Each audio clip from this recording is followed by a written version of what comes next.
while since I posted a video, so I thought I would post one on some of the work I've been doing on the interior of the van.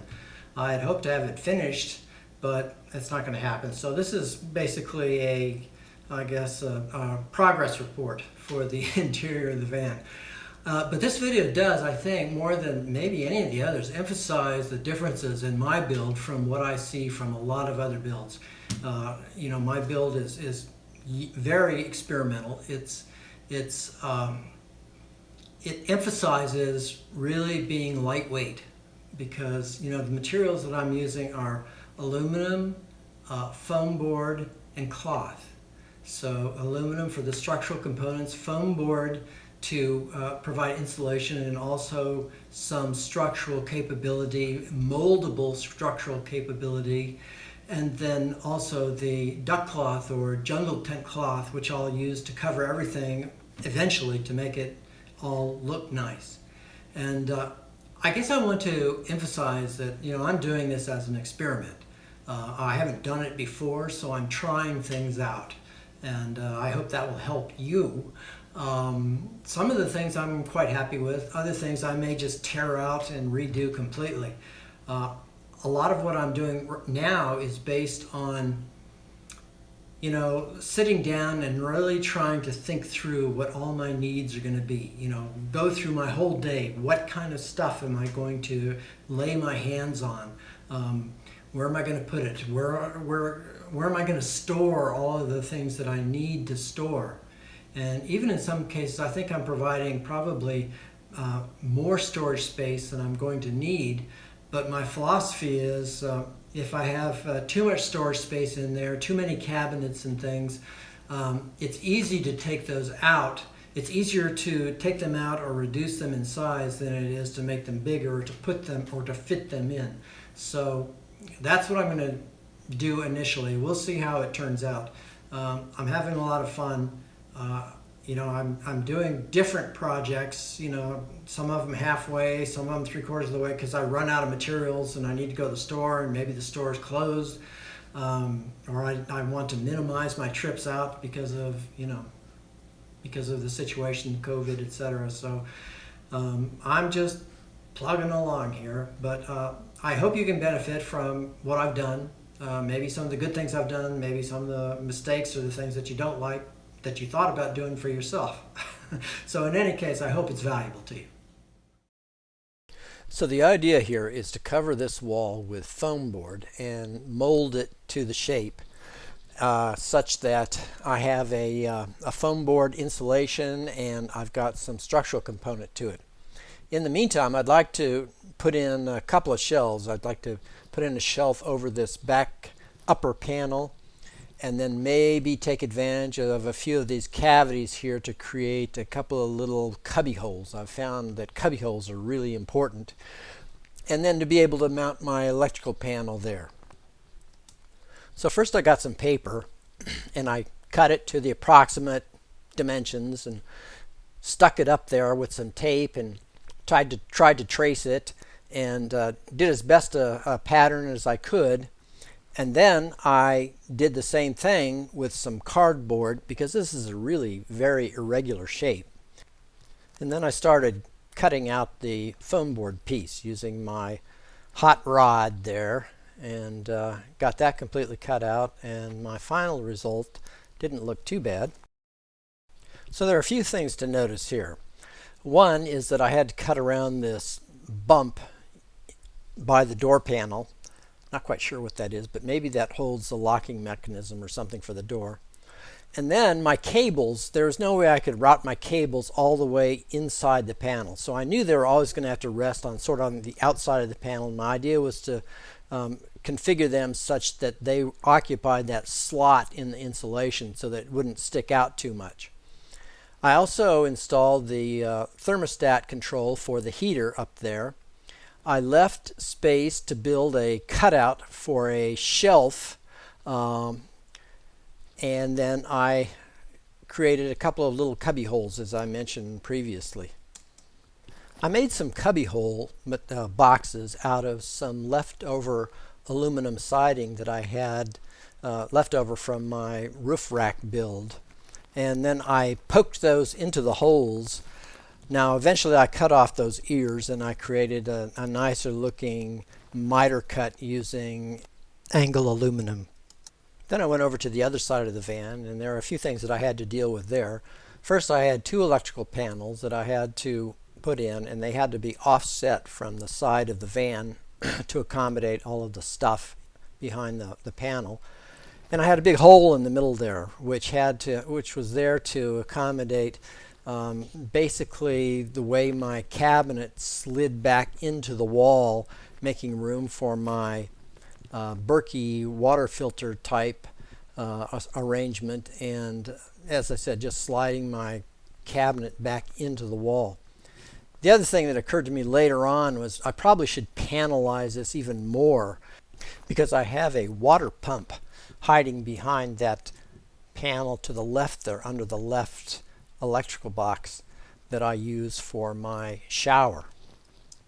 You can see how the kitchen cabinet has to fit back into the wall. And recall that the kitchen cabinet is intended to be semi-permanent, meaning that I can slide it out by removing certain members of the cabinet so that I can pull it out the back end of the van to a certain point and then secure it again so that it's just sort of hanging off the back, so that I can have plumbing and I can have cooking available outside of the van.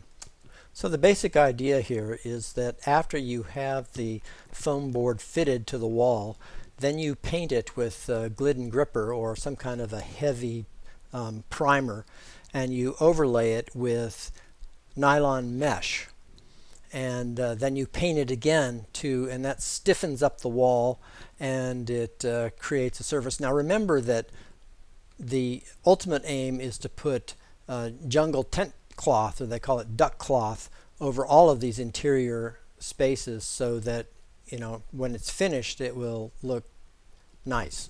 Okay, it won't look so rough.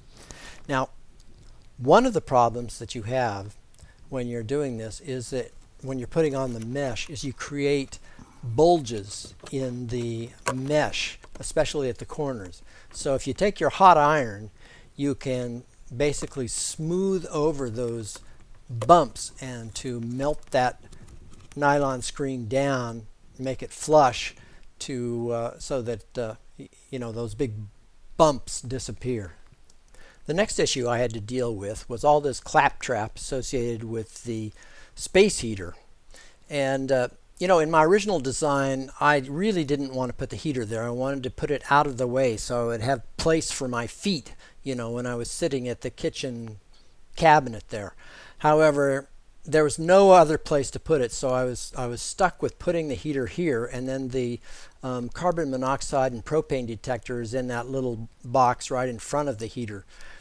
So I needed to build a little cabinet or some kind of a box to cover that up.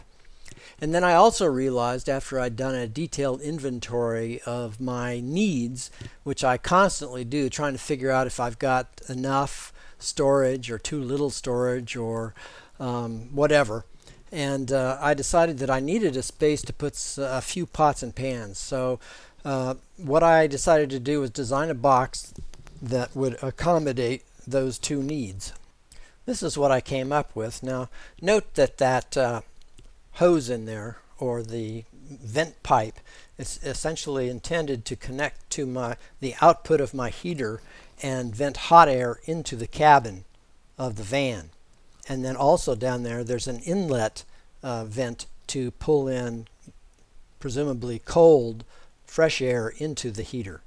Now the actual combustion air is routed underneath the van. There are holes drilled, you know, in the van floor, and the input and the output of the combustion chamber are vented through those holes in the floor.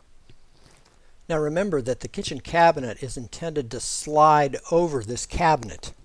All right, so the tolerances have to be right, and this is what it looks like when it's, you know, it's in there. It's the right size. I still have a few finishing touches to do to it to make it look nice.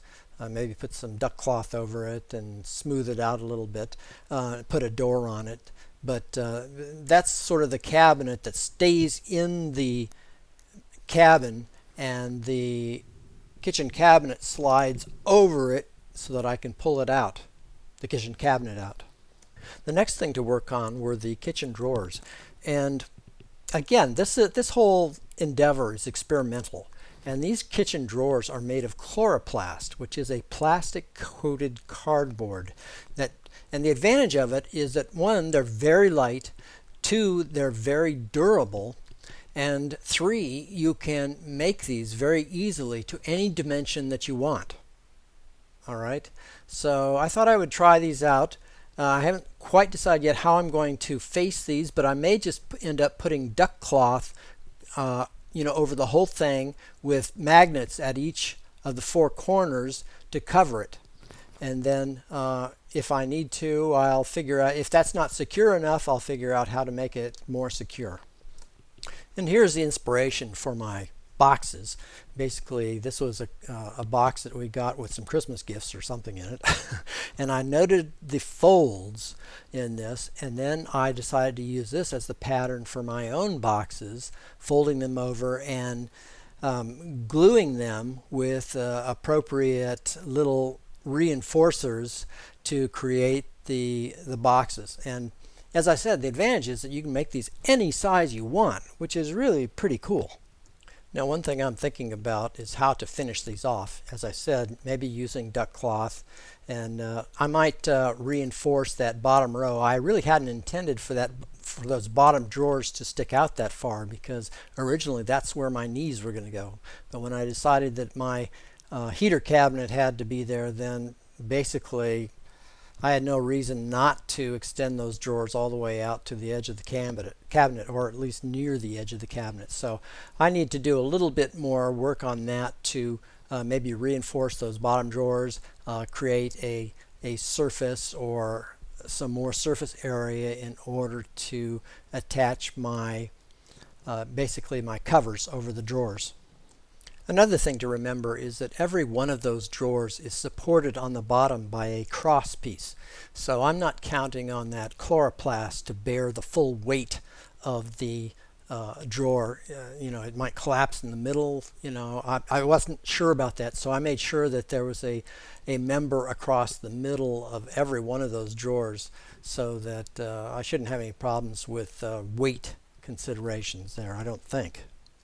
Checking back on the other side, this is what I did with that little cutout. I formed a styrofoam box in there, and then I reinforced it using angle aluminum. And I put holes in the edges of the aluminum. So the idea is to string paracord, across the front of that little shelf there, and that's where I can put water bottles and things like that. So that's the idea of that. And then here's kind of a close-up of how I intend to finish out those little cubby holes. I'll have more to say about these upper cabinets in my next video.